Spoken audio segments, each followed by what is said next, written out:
All right, so this video here, I'm showing it because a friend of mine ended up putting gasoline in their diesel 6.6 turbo. This is a GMC 2500 HD, and they put gasoline in it.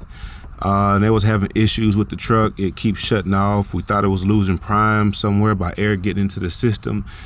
But when I smelled gas, I started to realize, hey, something here wasn't all the way sitting right. So I dug into a little more information by asking, like, when the last time they filled it up, and did they notice their truck acting funny after they filled up. They said, well, they filled it up. After that, that's when they started to notice it. I said, okay, well, let me drain the gas out of the diesel tank. And I did that. I replaced this filter. That's an original filter, and the housing, I'm not sure if it's original or not, but it don't really matter.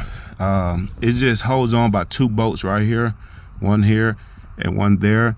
That is a 12mm bolt, and all I used was this, right? Because you couldn't put a socket on it, right? This is what I took it off with. I did not have to remove this or none. So once I disconnected it there from the bolts, where I disconnected these two wires, harnesses first. There go one, there go another one. Disconnect those wire harnesses, and I slid it through the back here. I worked it out through this little portion right here. That's how I end up getting it all the way out. I took the whole thing out, and I put the new one in the same way I took it out. So you don't have to take off this fender like most people do. It's easier to get to if you do it that way, but I did not do it that way. So once I knew that gas was in it, I undid this bleeder screw right here. I undid this bleeder screw, and I pumped it and pumped it and pumped it until I felt diesel was coming out. Now I know, once you start pumping it a few times, fluid will come out, but I was still smelling gas. So I kept on pumping it until I felt more of a oily diesel fluid come out instead of gas. Kept pumping it. And when I felt it was pumped good enough, I grabbed me a little can of starter fluid. I disconnected this here, sprayed the starter fluid in there, put them back in, went to the truck, and this is what the truck did. Let me show you. Let me show you what the truck did. That's what it did. It cranked up. You know what I'm talking about? So if anybody come across that problem where they accidentally put gasoline in their diesel engine, instead of going to the shop and spending thousands of dollars or however much it's gonna cost, just siphon the look at it. Look how I don't know if it's different colors because of the bucket, but these are different colors, people. You can clearly see it. All right. Yeah, just go ahead and do it right. Take all the fluid out of it, and I did all this here with this here. That's what I did it all with that there, siphoned it out.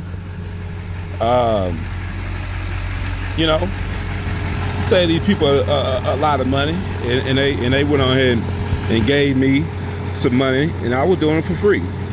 So there you go. If anybody have any questions, contact the mechanic, and if they tell you to go get the system flushed out and replace this part and replace that, tell them, nah, I just need a filter and a housing. That's all I need. And I doubt if they give you diesel, you might have to go to the store to get that. But that's all you need to do. The truck is not damaged, it's not destroyed. And the reason why I know, because I done a Ram 3500 like that too. And look, nothing coming out the pipe. Just to give y'all, some information. Take it or leave it, it's up to you. Do it however you want to do it. But I just saved these people thousands of dollars.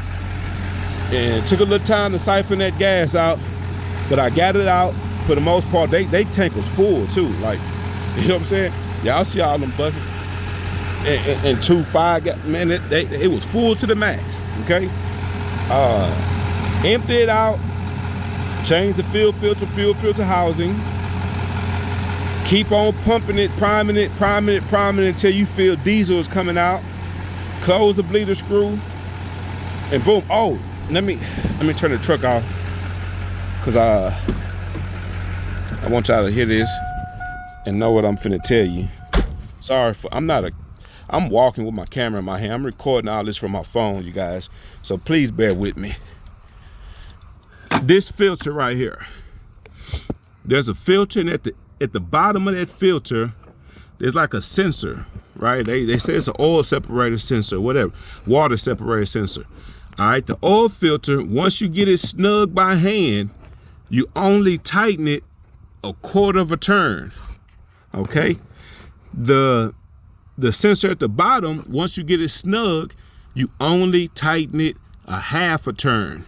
Don't over tighten it, because you will damage that fuel filter or cause air to seep in some type of way, and then you'll have this problem all over again. You keep losing prime.